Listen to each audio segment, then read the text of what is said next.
Dans ce bruit qui m'envahit, je te cherche, toi, mon Dieu. Je te prie et me confie, je me tourne vers les cieux. Cette semaine, vous avez dû écouter les mêmes nouvelles que moi, dont deux déterminantes pour nous, Canadiens.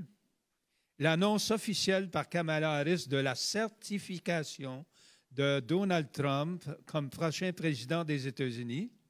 Et l'autre importante aussi, c'est la démission officielle de notre premier ministre, Justin Trudeau. Pour certains, ce sont des bonnes nouvelles et pour d'autres, des moins bonnes, des mauvaises, selon le point de vue qu'on adopte. Mais les nouvelles, trouvez-vous qu'elles sont bonnes ou mauvaises d'habitude? Surtout mauvaises, selon des analyses statistiques, car seulement 10% des actualités sont de bonnes nouvelles qu'on nous transmet. Ce n'est pas moi qui le dis. Mais la meilleure nouvelle qu'on peut entendre, c'est celle du récit évangélique d'aujourd'hui. Et si j'avais à lui donner un titre à ce récit-là, dans un contexte politique comme celui qu'on vit, j'écrirais « Annonce officielle par le Père de la certification, non pas de Trump, mais de Jésus comme Fils de Dieu, Sauveur de l'humanité. » On peut savoir une plus belle nouvelle que ça. Hein? Le ciel s'ouvrit, nous dit le texte. Il y eut une voix venant du ciel. Toi, tu es mon fils. Je ne prendrai pas une voix grave comme Normand, là. Toi, tu es mon fils bien-aimé. Voilà la plus belle nouvelle, la plus grande nouvelle que nous venons proclamer ensemble dans cette célébration. C'est pour ça qu'on se rassemble, pour entendre la bonne nouvelle de Jésus, Fils de Dieu. Combien de fois, ces derniers temps, les écrans de télé, autres, nous ont présenté des images plus inhumaines les unes que les autres? Ça réveille en nous toutes sortes de sentiments, étonnement, doute, indignation, pitié, honte et même parfois désespoir pour certains. Ce premier quart du 21e siècle nous a fait prendre conscience que nous appartenons à une seule humanité, notre humanité qui forme un grand village global, mais sur une terre qui devient un désert. Isaïe nous dit aujourd'hui, dans la première lecture, « Une voix proclame, préparez à travers le désert le chemin du Seigneur. » C'est notre mission. On est dans le désert, mais on prépare le chemin du Seigneur. Tracez dans les terres arides une route aplanie pour notre Dieu. Tout ravin sera comblé, toute montagne, toute colline sera abaissée. Les passages tortueux deviendront droits. Les escarpements seront changés en plaine. Tout un programme pour nous autres, les baptisés. Qu'est-ce que ça veut dire aujourd'hui, combler des ravins, redresser des chemins tortueux dans notre humanité? À commencer par là où on a les pieds. Il y a des gens qui disent, moi, je peux juste agir là où j'ai les pieds. Et c'est vrai, c'est là qu'il faut commencer. Des petites actions. Cette voie dont parle le prophète Isaïe, c'est Jean-Baptiste. C'est lui qui trace la route, comme il est raconté dans les versets qui précèdent la lecture d'aujourd'hui dans les évangiles de Saint-Luc. Alors, je vous lis ces versets-là qui précèdent la lecture. Les foules demandaient à Jean, « Que devons-nous faire? » Il leur répondait que celui qui a 2 chemises partage avec celui qui n'en a pas, que celui qui a de la nourriture fasse de même.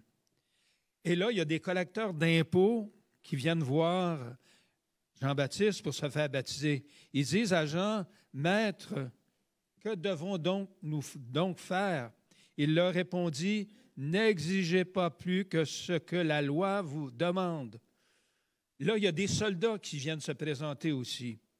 Ils disent, « Nous, que devons-nous faire? » Jean leur répondit, « Ne faites ni violence, ni tort à personne. Contentez-vous de votre salaire. » Le baptême de Jean, comme celui de Jésus, c'est un baptême de conversion, c'est-à-dire un baptême qui doit avoir des répercussions concrètes dans la vie. Jean s'adresse à des gens qui ont 2 chemises et peut-être 10, on ne sait pas. Il leur demande de partager avec celui qui n'en a pas. De même pour la nourriture. Même si nous qui sommes ici n'avons reçu que le baptême de Jean, nous serions interpellés à partager nos surplus. Mais c'est plus que le baptême de Jean qu'on a reçu.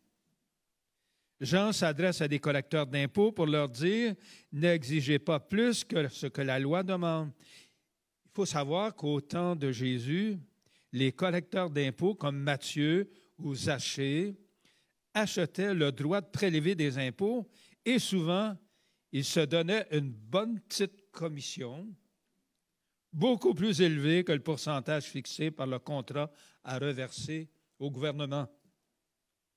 Et pourtant, Luc nous raconte que même des collecteurs d'impôts peuvent se convertir, suivre Jésus. Imaginez-vous un instant que Zachée, aujourd'hui, est un président directeur général d'une multinationale et qu'il déclare « Voici, maître, je donne la moitié de mes biens aux pauvres et si j'ai fait du tort à quelqu'un, je lui rends 4 fois plus. » C'est-tu des rêves? Je ne le sais pas, moi. Le baptême de Jésus nous invite à aller au-delà du calcul légal, du profit permis. Son baptême n'est pas fondé sur la justice ni sur l'équité, mais il les dépasse amplement. Il nous invite à l'impossible, à un amour qui dépasse les bornes, un amour d'une générosité excessive. Qui d'entre nous peut être à l'aise avec certaines paroles de Jésus comme celle-ci? Si quelqu'un te frappe sur une joue, qu'est-ce que ça ajoute? Je ne suis pas encore rendu là, je n'ai pas été mis dans une situation comme ça. Si vous prêtez à ceux dont vous espérez qu'ils vous remettront, quelle reconnaissance recevrez-vous?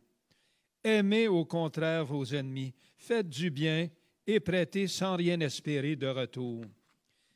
Il y a un exégète protestant qui disait dans un site pour les Juifs, il disait finalement, Jésus nous invite à une moralité excessive. C'est excessif, la position de Jésus. Et pourtant, il n'y en a pas d'autre. La phrase de Pierre qui souvent me revient en mémoire, c'est « À qui irions-nous? Tu as les paroles de la vie éternelle. » Qui d'autre, dans le fond, peut vraiment satisfaire nos aspirations les plus profondes? Alors, cette façon d'agir dans l'Esprit Saint, c'est l'idéal qui nous est proposé dans notre baptême chrétien. Mais pour le monde des relations internationales, c'est de la grande naïveté. Hein? On est naïf, pour ne pas dire de la folie. Il y a un certain Saint Paul, à un moment donné, qui a dit « La crucifixion de Jésus, c'est scandale pour les Juifs, c'est folie pour les païens. » Pourtant, notre monde actuel est acculé à l'échec. Hein? On en ressent, nous autres aussi, cette part d'échec. Parce qu'il faut être fou pour penser qu'un redressement planétaire est possible si on ne s'en tient qu'aux règles strictes de la justice. Et qui d'autre que nous, les chrétiens, doivent en premier continuer à produire ces signes d'espérance parce que notre baptême nous fait les enfants d'un Dieu qui ne calcule pas, qui n'est pas du côté de la justice, de ce qui est dû par la loi, mais du côté de l'amour sans bornes, de la générosité qui mène au partage non seulement des surplus, mais parfois peut-être du nécessaire. Par notre baptême, nous sommes devenus les frères et sœurs d'un certain Jésus qui s'est identifié aux plus pauvres. Il a dit, « J'ai eu faim, tu m'as donné à manger. » Je reviens à un certain Donald Trump. La certification de Donald Trump comme prochain président des États-Unis a eu lieu le 6 janvier.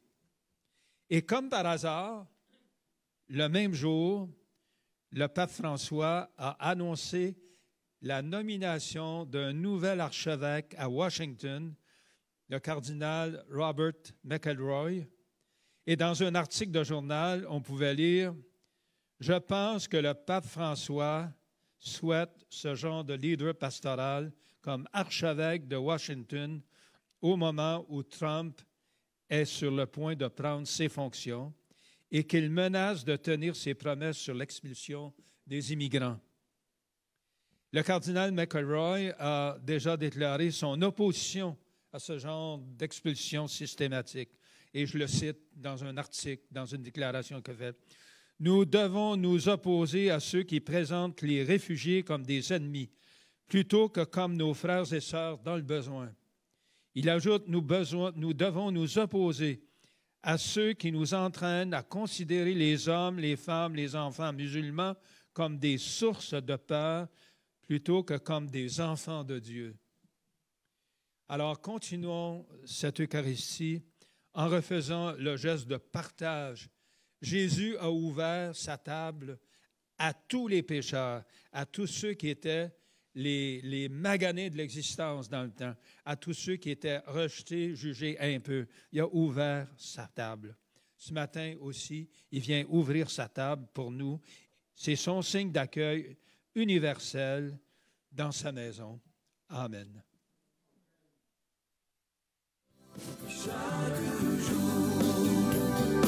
je veux entendre ta voix et que ma vie soit pour toi, tout comme un parfum d'amour. Chaque jour, je veux marcher dans tes voies, chaque instant, à chaque pas, et vivre de ton amour.